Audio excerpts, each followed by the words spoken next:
2026 നിയമസഭാ തെരഞ്ഞെടുപ്പിൽ എങ്ങനെയാണ് കണ്ണൂർ ജില്ലയുടെ ഭാവി എന്നാണ് നമ്മൾ ഇന്ന് നോക്കാൻ പോകുന്നത്.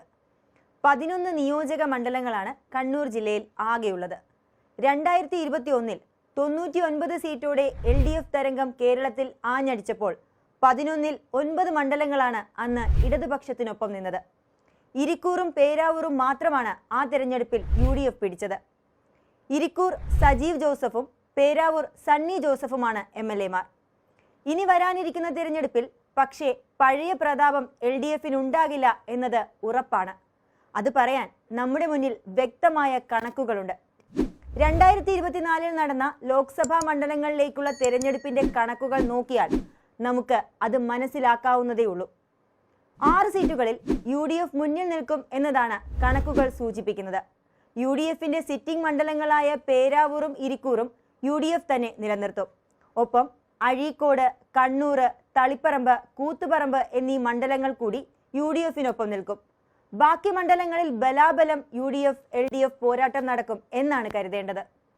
പേരാവൂർ സണ്ണി ജോസഫ് തന്നെ മത്സരിക്കും. നിലവിലെ MLA എന്ന നിലയിലുള്ള പ്രവർത്തനങ്ങൾ തന്നെ അദ്ദേഹത്തിന്റെ സാധ്യത ഇരട്ടിപ്പിക്കുന്നുണ്ട്. കൂടാതെ അടുത്തിടെയാണ് KPCCയുടെ പ്രസിഡന്റ് സ്ഥാനത്തേക്കുള്ള സണ്ണി ജോസഫിന്റെ പ്രവേശനമുണ്ടായത്. കോൺഗ്രസ് പാർട്ടിയിലെ പ്രവർത്തനം ഏകോപിപ്പിച്ച് മെച്ചപ്പെട്ട ഫലം ഈ തെരഞ്ഞെടുപ്പിൽ സംസ്ഥാനത്ത് ഉടനീളം കോൺഗ്രസ് ഉണ്ടാക്കിയെടുക്കുമെന്നത് ഉറപ്പാണ്. ഇരിക്കൂർ മണ്ഡലത്തിൽ നിലവിലെ MLA ആയ സജീവ് ജോസഫ് തന്നെയാണ് സ്ഥാനാർത്ഥിയാവുക. 2021 തിരഞ്ഞെടുപ്പിൽ കേരള കോൺഗ്രസ് MLA സജി കുര്യാനിമറ്റത്തെ 10,010 വോട്ടുകൾക്ക് പരാജയപ്പെടുത്തിയാണ് സജീവ് ജോസഫ് നിയമസഭയിലേക്ക് എത്തിയത്. ഇത്തവണ ഭൂരിപക്ഷം മെച്ചപ്പെടുത്തി ഇരിക്കൂറിലെ തന്റെ പ്രവർത്തനങ്ങൾ തുടരാനാകും അദ്ദേഹം ലക്ഷ്യമിടുക. പയ്യന്നൂർ, കണ്ണൂർ, തളിപ്പറമ്പ് എന്നിവിടങ്ങളിൽ യുവനേതാക്കളെ പരീക്ഷിക്കാനാണ് UDF ലക്ഷ്യമിടുന്നത്. പയ്യന്നൂർ മണ്ഡലത്തിൽ മുഹമ്മദ് ഷമാസിനെ നിർത്താനാണ് ഉദ്ദേശം. കണ്ണൂർ റിജിൽ മാങ്കുറ്റിയും മത്സരിക്കും. തളിപ്പറമ്പ് അബ്ദുൾ റഷീദിനാണ് നറുക്ക് വീഴുക.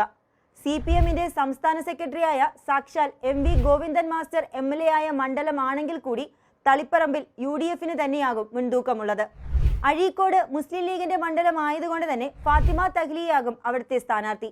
MSF കേരളയുടെ ദേശീയ വൈസ് പ്രസിഡന്റ്, MSF ഹരിത നേതാവ് എന്നീ നിലകളിൽ പ്രവർത്തിച്ചു വരുന്ന കരുത്തുറ്റ ഒരു പെൺ ശബ്ദമാണ് ഫാത്തിമ തഹ്ലിയ. ധർമ്മടം, മട്ടന്നൂർ, കല്യാശ്ശേരി, തലശ്ശേരി, പയ്യന്നൂർ എന്നീ മണ്ഡലങ്ങളിലാണ് LDF നേരിയ മുൻതൂക്കത്തോടെ നിൽക്കാൻ സാധ്യത. മുഖ്യമന്ത്രി പിണറായി വിജയന്റെ ധർമ്മടത്തിൽ പോലും കഴിഞ്ഞ പാർലമെന്റ് തിരഞ്ഞെടുപ്പിൽ K സുധാകരനുമേൽ MV ജയരാജൻ വെറും 2000-ഓളം വോട്ടുകൾ മാത്രമാണ് അവിടെ ലീഡ് ചെയ്തത്. കൂടാതെ KK ശൈലജ ടീച്ചറിന്റെ മട്ടന്നൂരിലും വെറും 3000-ഓളം വോട്ടുകളെ LDFന് ലീഡ് ഉണ്ടായിരുന്നുള്ളൂ എന്നുള്ളത് ശ്രദ്ധേയമാണ്. അതായത് ഇടത് കോട്ടകളിൽ പോലും LDF അല്ലെങ്കിൽ മാർക്സിസ്റ്റ് പാർട്ടി അല്പം കഷ്ടപ്പെടേണ്ടി വരും ജനങ്ങളെ പ്രതിനിധീകരിക്കാൻ എന്ന് സാരം. ചുവപ്പ് കോട്ടയിൽ ടീം UDF തങ്ങളുടെ കരുത്തുറ്റ പ്രവർത്തനം കൊണ്ട് മികച്ച വിജയം തന്നെ കാഴ്ചവെക്കും എന്നുറപ്പാണ്. കമ്മ്യൂണിസ്റ്റിലെ അധികായന്മാരെല്ലാം അവിടെ കടപുഴകി വീഴാനും സാധ്യതയുണ്ട്. തുടർച്ചയായ 3ാം പിണറായി ഭരണം സ്വപ്നം കാണുന്ന കമ്മ്യൂണിസ്റ്റുകാർക്ക് ഇതൊരു തിരിച്ചടിയാകും. ഇതോടൊപ്പം VD സതീശൻ നയിക്കുന്ന ടീം UDF സംസ്ഥാനത്ത് ഭരണത്തിലെത്താനും അത് സഹായകമാകും. കൂടുതൽ വാർത്തകൾക്കും വിശേഷങ്ങൾക്കും ഞങ്ങളുടെ channel like, share and subscribe ചെയ്യുക. കൂടാതെ സബ്സ്ക്രൈബ് ബട്ടണിലെ ബെൽ ഐക്കൺ ഇനേബിൾ ചെയ്യാനും മറക്കരുത്.